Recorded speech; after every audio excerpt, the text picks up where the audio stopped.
todos somos seres humanos, da igual a qué te dediques, todos los trabajos son necesarios, da igual lo bueno que llegues a ser en tu trabajo, y sobre todo valorando más cómo eres como humano que lo que has logrado profesionalmente.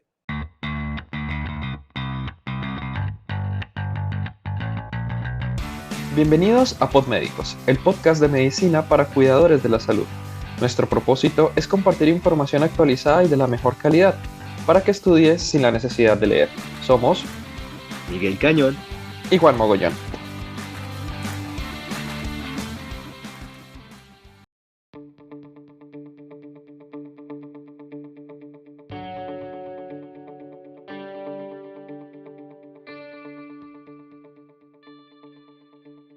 Muy buenos días, buenas tardes o buenas noches. Bienvenidos una vez más a Podmédicos y ahora a Medicina con Cabeza, quien es nuestro invitado especial el día de hoy. ¿Cómo estás? Muy bien, ¿qué tal, chicos? Un placer estar aquí con vosotros, que ya lo habíamos hablado hace un tiempo y no surgía y por fin ha surgido. Por fin, sí, para nosotros es un placer estar contigo y como siempre, Migue también acompañándonos. Migue, ¿cómo estás? Así que buenos días, buenas tardes y buenas noches a todos. ¿Cómo van? Bueno, hoy estamos también dentro de la informalidad académica y vamos a hablar de uno de los temas que todo el mundo sabe, que está ahí, pero tampoco se habla. Y es esta titulitis que se evidencia en los hospitales, en el grupo sanitario, que hay algunas especialidades o, bueno, algunos profesionales que creen que por tener un título superior o una especialidad o un posgrado o un fellow mayor tienen la capacidad y la arrogancia de por debajear a los demás. Ciertamente. Yo siento de pronto, o bueno, Carlos, si fuera una entidad nosológica, una patología, ¿con qué síntomas vendría la titulitis? Pero, pues yo creería que básicamente lo que ocurre es que parece que sacar un buen número en el MIR, por ejemplo, aquí en España, es equivalente a que vas a ser mejor médico, que sabes más y por ende tienes que hacer especialidades que tengan prestigio. Y yo creo que eso es el mayor de los fallos porque ya desde el principio, porque el examen MIR no es un examen que demuestre cuánto sabes, cuán bueno de médico vas a ser, porque es solo un examen. Entonces, puedes ser el número uno de ese examen, hacer el mismo examen con otras preguntas al día siguiente y bajar 5.000 puestos, porque pueden caer conceptos que no lleves mejor, porque la medicina es muy amplia. Entonces da esa sensación de que, vale, he obtenido un buen número en el MIR, tengo que hacer una especialidad de primera. Y con esto me refiero, por ejemplo, a dermatología, plástica, cardiología. Y sin embargo hay especialidades como familia, que es una especialidad maravillosa y es como, no hagas familia, hombre, haz una especialidad de verdad. Y eso a mí me parece bastante triste, sobre todo porque es una cosa que hemos generado nosotros. Yo creo que en la sociedad, en la población no médica, no existe el concepto de especialidades de primera o de segunda, pero dentro de los médicos hemos dicho hay especialidades de primera y de segunda, y ahí es un fallo, eso es un problema.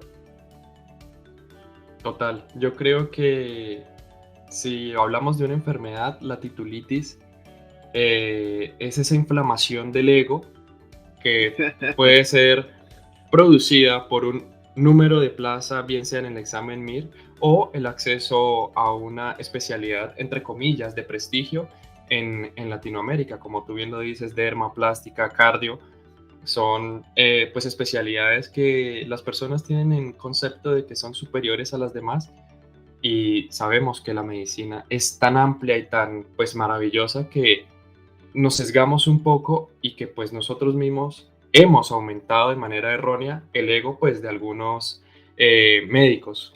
Pues bueno, sí, entendiendo esta entidad nosológica de la titulitis, entonces vendríamos a tener a alguien que sufre de ciertas características, ¿no?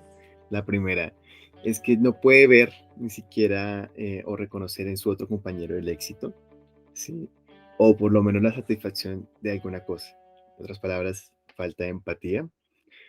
Eh, También sucede de que, como tú bien lo dices, el prestigio va aumentando con el número de títulos, entonces dice especialidad uno va a ser la subespecialidad, la tercera, la cuarta, y no con con este propósito muy claro, por ejemplo, de investigación, sino por el mismo hecho del prestigio per se. Entonces, eres el cirujano, no solamente, no eres el ortopedista, pero no solamente es el ortopedista de columna, sino el de columna lumbar y de el L4, así súper específico.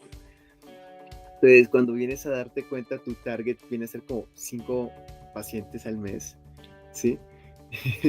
Y como tú dices, estas especialidades, entre comillas, de segunda, impactan tranquilamente a 500 personas al mes. Entonces, realmente hay como mayor importancia uno que el otro, no, porque no son comparables, ¿sí?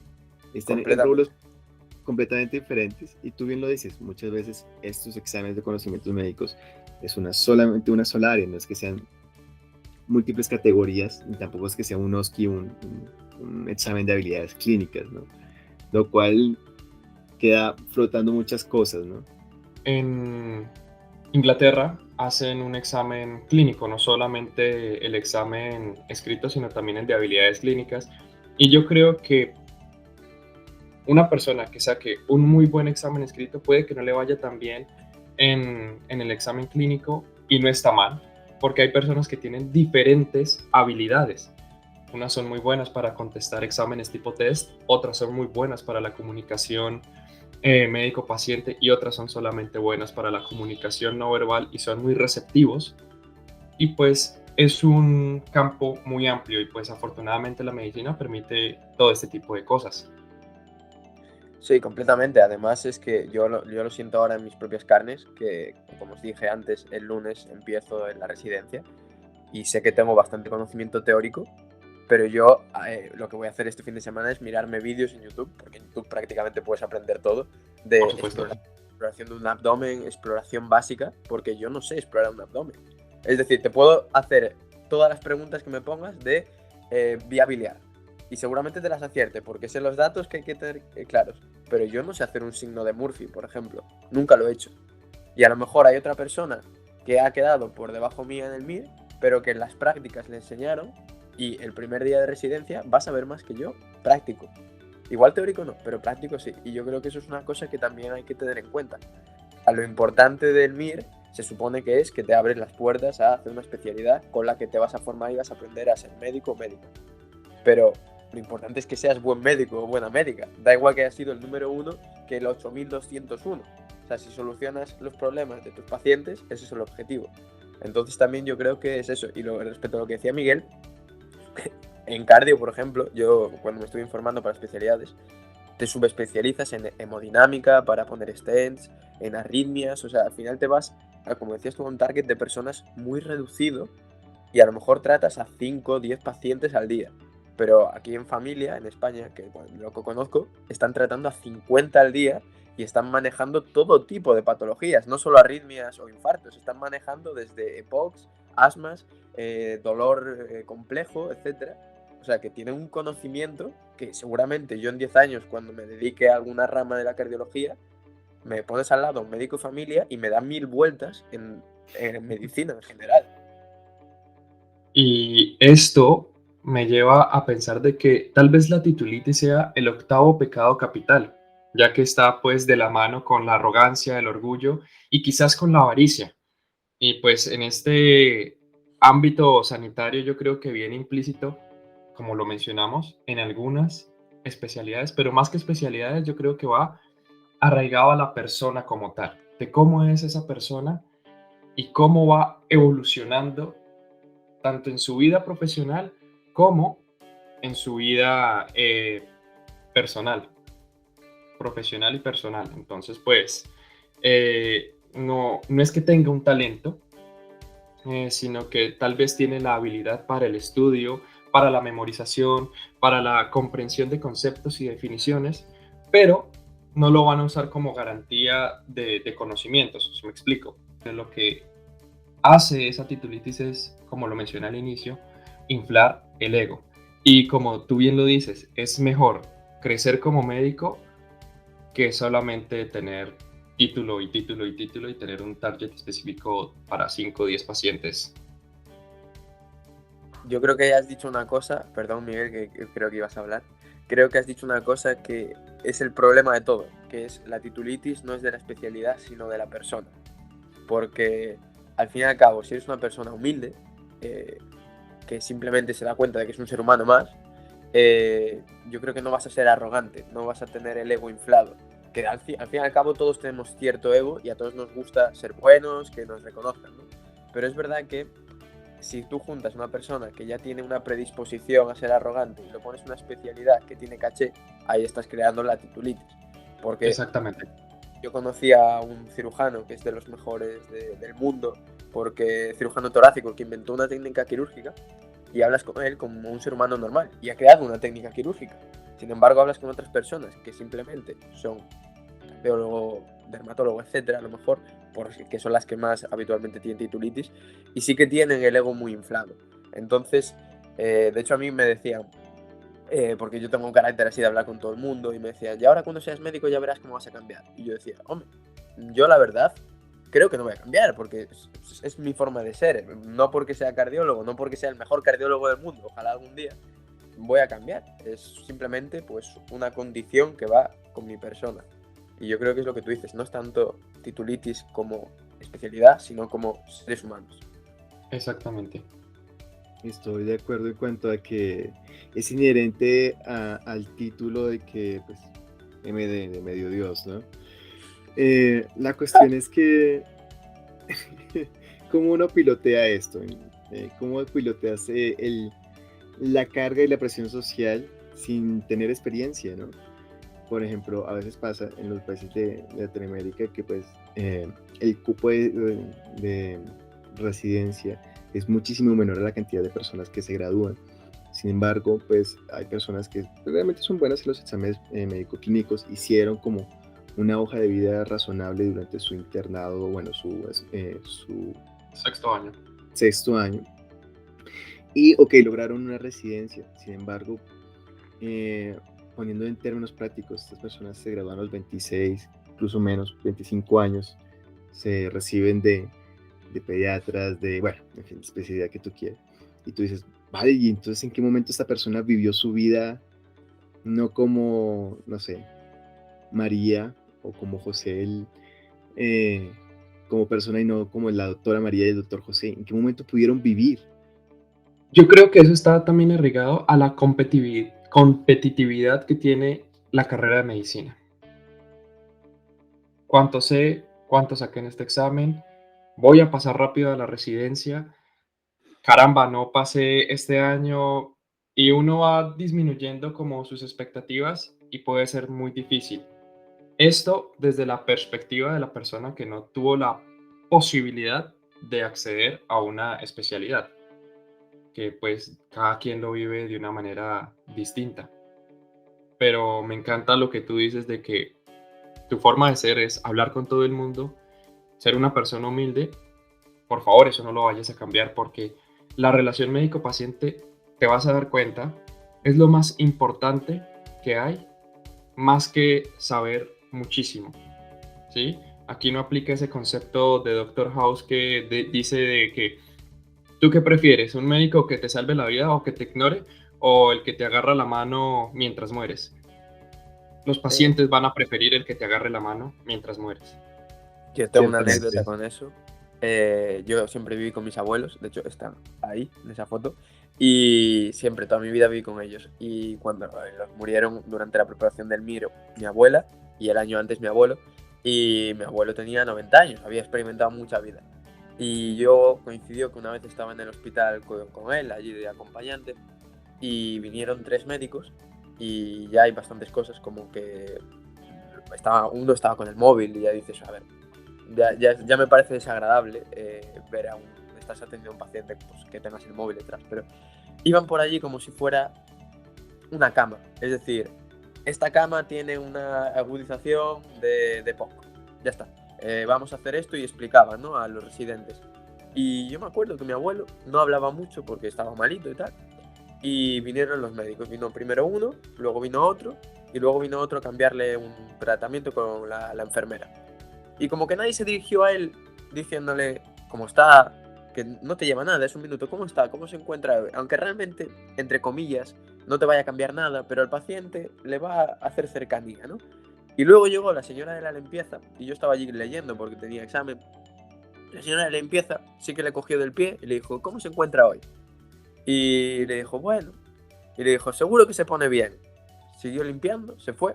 Mi abuelo me miró y me dijo, esta mujer vale más que todos los que pasaron antes. Que me lo dijo en gallego, que viene a ser que esta mujer vale más que todos los que pasaron antes. Y a mí eso me marcó, o sea, porque desde el punto de vista de una persona enferma, que te diga que la señora de la limpieza le ha hecho más por él que 3 médicos, dices, hay algo que falla. Total. Mira que Miguel, como te lo dijo al inicio, trabaja en paliativos y yo conozco la manera de trabajar de él, pues porque obviamente coincidimos en nuestro último año de medicina y sé la calidad humana que es y él se preocupa por los pacientes y los escucha, cosa que muchos no hacemos porque yo me incluyo a veces no los escucho, pero algo que he aprendido es que si un paciente me llega, lo debo atender como me gustaría que atendieran a mi mamá o a mi otra mamá, que es una tía que me crió. Me gustaría que el médico los atendiera como si fueran mías. Por eso es que yo intento en el servicio de urgencias, que es un servicio súper colapsado, atender los pacientes como me gustaría que atendieran a mis familiares. Y eso habla más de un buen médico que no solamente saber los criterios diagnósticos del Forrest en la descompensación de la insuficiencia cardíaca.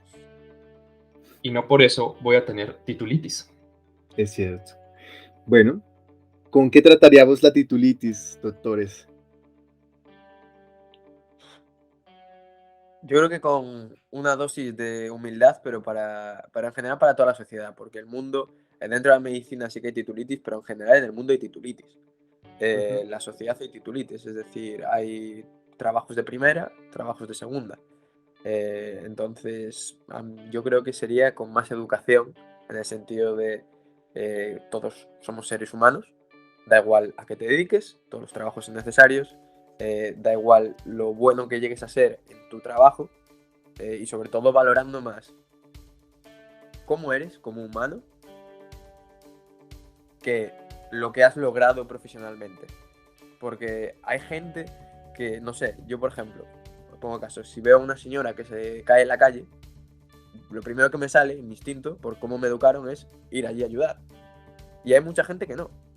Y yo últimamente las noticias no me gusta verlas porque siempre son negativas, pero ves muchas veces que hay que si se están peleando dos y nadie se mete, o que a lo mejor una persona se cae en medio de la calle y ves que la gente pasa y dices, pero en qué mundo vivimos? O sea, estamos tan centrados en nosotros mismos que no pensamos en los demás. Y yo creo que hacer ese cambio de mentalidad, de volver a darnos cuenta de que todos somos seres humanos, todos somos personas, yo creo que erradicaría la titulitis, pero vamos, de raíz.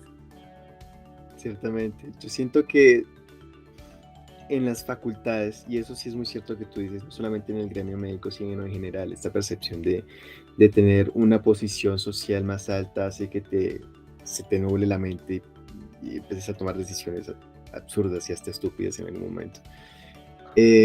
Algo que sí deben implementar como tal en las facultades es poder tener un curso tranquilamente de habilidades sociales, o sea, de inteligencia emocional, si quieren ponerlo, ¿sí?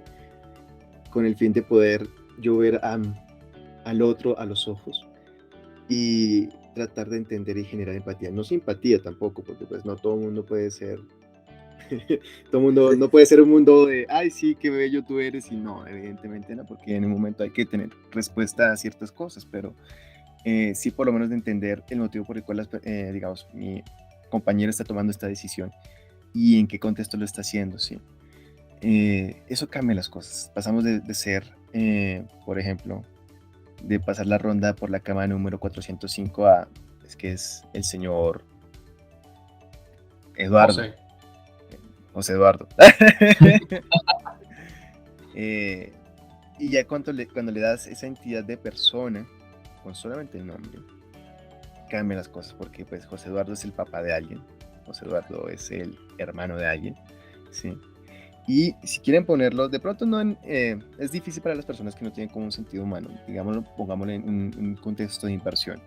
En un contexto de inversión a futuro, si yo me demoro de 3 a 5 minutos más con mi paciente, o inclusive, ni siquiera tiene que ser 5 minutos, pueden ser de 1 a 3 minutos, con mi paciente, explicando alguna cosa que siento que sea relevante, la relación terapéutica a la que impactas puede durar años. Y eso significa la diferencia entre que este paciente se tome juiciosamente losartán porque sabe el motivo por el cual tiene que tomarse su losartán, a que pues me dieron unas pastas y ya. ¿Y por qué tengo que tomarme esto? Y renuncie al tratamiento, ¿cierto? Entonces, es impactar vidas, no solamente números y cuentas bancarias. Total, yo creo que adicionando al tratamiento de la dosis de humildad, yo adicionaría la humanización del arte, no solo en medicina, como bien lo han dicho, sino también en otras áreas.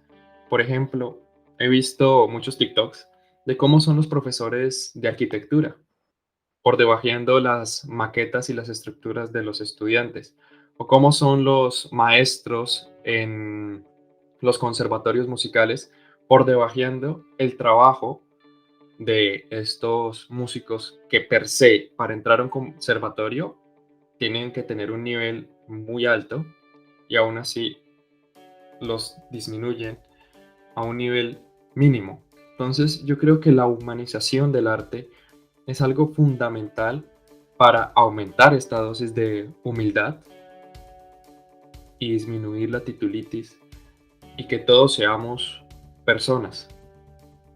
Y lo que dice Miguel también es hablar de la empatía más no la simpatía, porque claramente uno no es moneda de oro para caerle bien a todo el mundo. Correcto, y además, ¿sabes? Yo una cosa que me he fijado es que todas las carreras se centran en conocimiento teórico, conocimiento teórico, conocimiento teórico, y en muchas de ellas no sales preparado, pero una cosa que sí que me llama la atención es que en medicina aquí, en España, por ejemplo, propusieron hacer un examen de cualidades emocionales. Que es verdad que fue muy controvertido porque ya tienes bastante dificultad para entrar en medicina, como qué tal, ¿no? Pero es verdad que en determinados puestos de trabajo yo creo que es necesario tener unas competencias emocionales de saber ponerte en el lugar del otro, ¿no? Y respecto a esto, yo lo que creo es que se podrían hacer más asignaturas, a lo mejor no que haya una asignatura de cardio, nefro, neumo, todas las asignaturas, y una que sea más fomentar el trabajo en equipo. Y darse cuenta de que el fin no es ser el mejor médico, es ayudar mejor a los pacientes. Y que cuantas más personas te rodeen, que sepan, mejor. Porque yo prefiero que una agudización de POC la trate a alguien que sea experto en EPOC, por ejemplo, o pedir ayuda y decir, mira, tú eres neumólogo o neumóloga, ¿me puedes ayudar con esto? Y no decir, pues esto lo sé hacer yo porque soy un crack, ¿no? Entonces, si se fomentara más el trabajo en equipo y el darse cuenta de que es mejor estar rodeado de 10 personas muy buenas que intentar ser tú el número uno, yo creo que eso también facilitaría mucho las cosas. Porque se quitaría tanto esa competitividad que hay en la carrera, porque al fin y al cabo, para entrar solo en medicina, ya tienes que estar compitiendo por tener un muy buen expediente. Y quieras que no, cuando tienes que hacer muchos sacrificios para llegar a algún sitio, aparece la competitividad. Entonces, yo lo que vi desde el bachillerato, también en la carrera, en el MIR, es competitividad. Y eso no es bueno.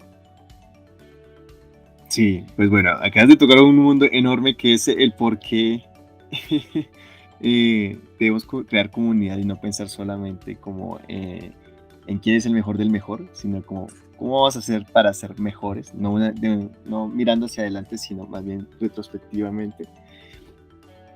Curioso, curioso.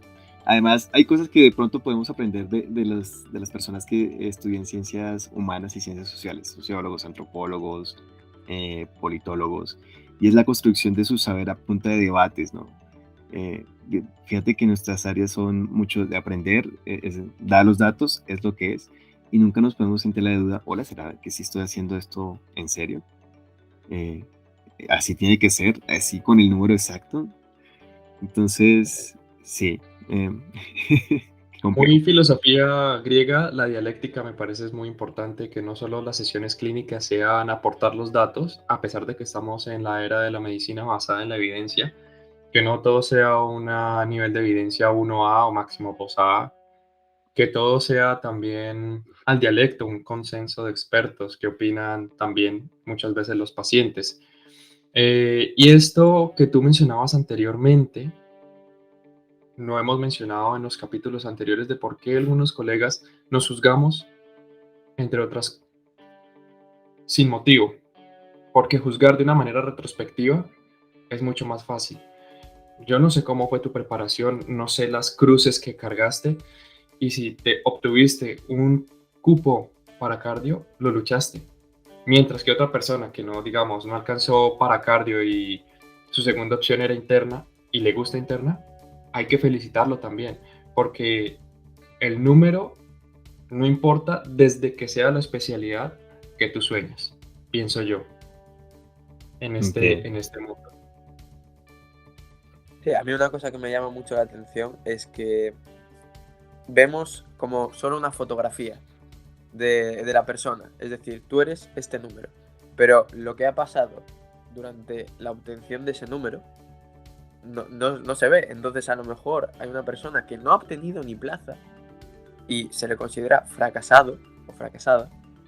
Pero a lo mejor durante ese periodo ha tenido problemas en casa, ha estado enferma, etcétera, y tú no.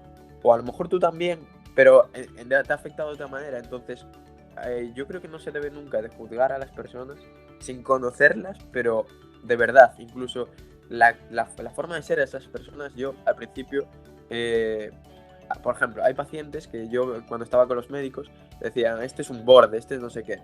Y a lo mejor si te pones a pensar, dices, hombre, esta persona lleva desde hace 20 años enferma, viniendo al hospital cada mes.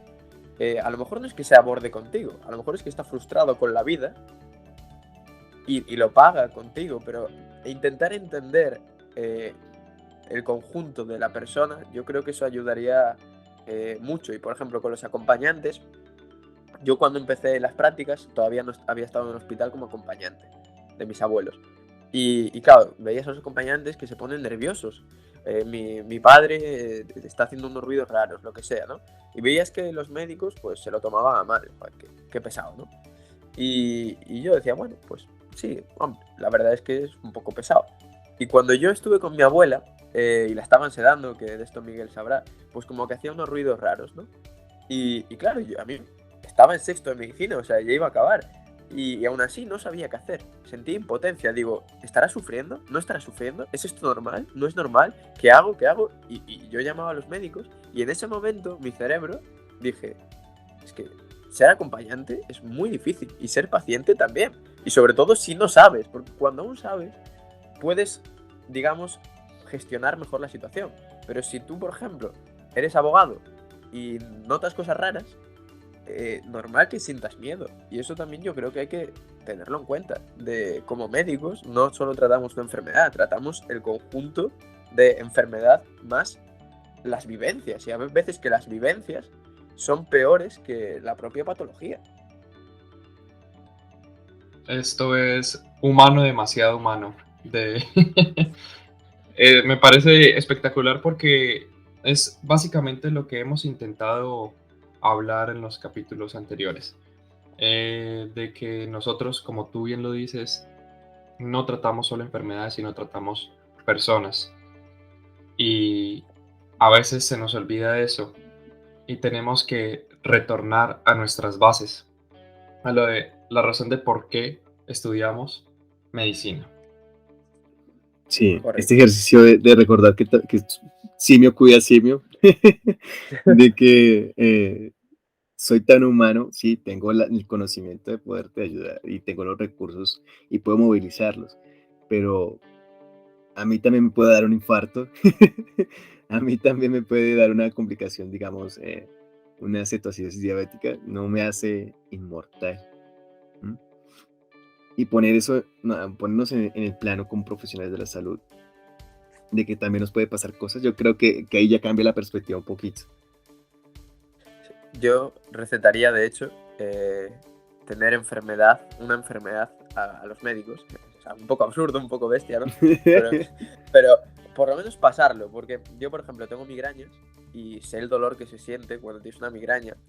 Y también te das cuenta de que cuando tienes una migraña fuerte, lo que quieres es que te traten bien, con una sonrisa, y que te pongan algo para el dolor ya. O sea, y que te pones nervioso, te pones histérico porque tienes dolor. No es porque estés desequilibrado mentalmente.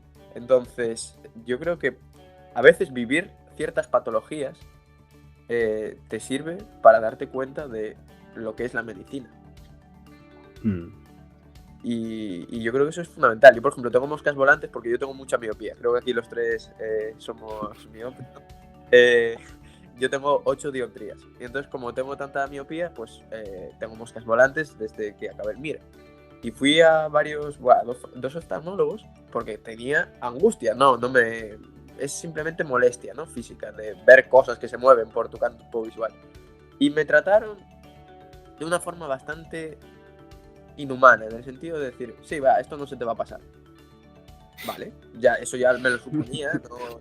Y, ¿sabes? Y se me quedó ahí, y entonces tuve esa angustia, y al final fui a otro tercer oftalmólogo, y me dijo, mira, no se te va a pasar, la medicina avanza, o sea que a lo mejor en algún momento hay una solución, pero te vas acostumbrando.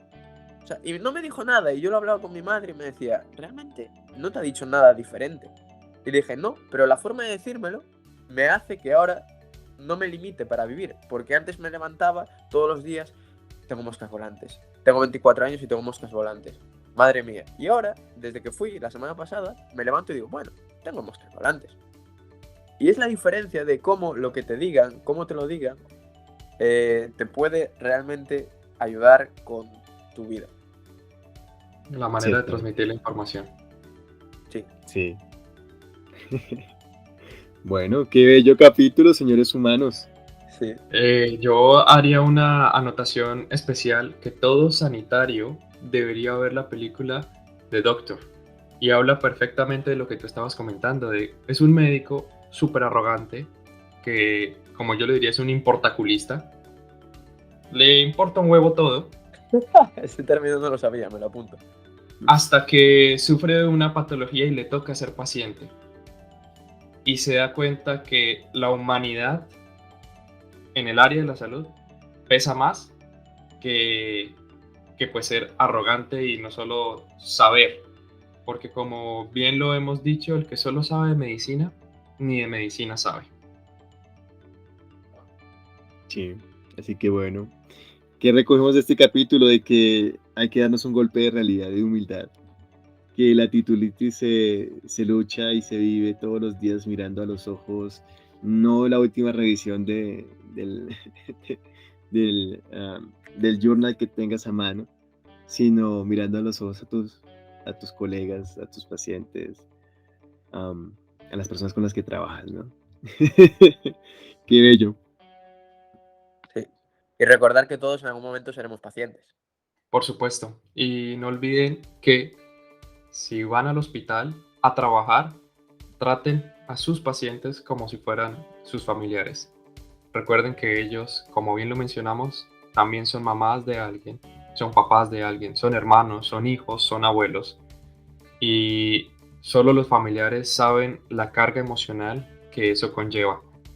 Entonces, pues esto es una invitación a que bajemos los humos, bajemos el ego y seamos más personas. Antes de finalizar el capítulo de hoy, quisiéramos agradecerte desde el equipo de Podmédicos sobre cada una de las reproducciones que hemos logrado. Esta serie de Educados para ser esclavos de Podmédicos se está acercando a la reproducción número 2000. Cada una de estas reproducciones para nosotros es una forma de agradecimiento, de retribuir cada una de estas conversaciones para hacernos más humanos. Te invitamos a que nos sigas en cada una de nuestras redes sociales, en Twitter, Instagram, en YouTube, si no tienen Spotify o Spreaker. Te esperamos en tu plataforma de podcast favorita. Ahora, si quieres continuar explorando el maravilloso mundo de la medicina, y en este caso de la cardiología, hoy estuvimos con Carlos Yebra, quien es el fundador y coordinador del podcast Medicina con Cabeza. Así que también pásate por su Instagram. Y pues bueno, que tengan un buen día, una buena mañana, una buena tarde, una buena noche. Chao, chao.